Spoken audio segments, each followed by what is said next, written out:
Hornbills. Why are they called hornbills? Well, they're called hornbills because their beak is in the shape of an upside-down cow's horn.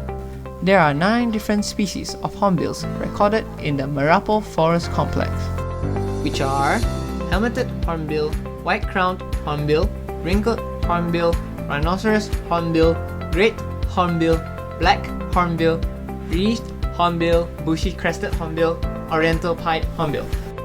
Hornbills are known as the farmers of the forest. Why so? Hornbills will take in fruit from mature trees and disperse the seeds to different parts of the forest.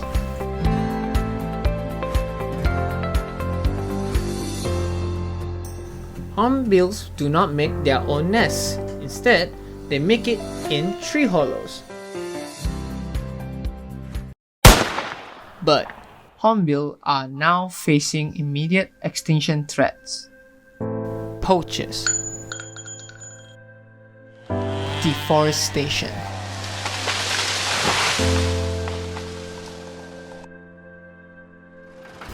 mining activities. Many of the hornbill populations are decreasing from our country. Both hornbills and forests rely on each other for survival. There is still hope. By supporting and being a part of the Hornbill Stewards initiative with Malayan Rainforest Station. Make a change now. Reach out to Malayan Rainforest Station and together we can be part of the solutions.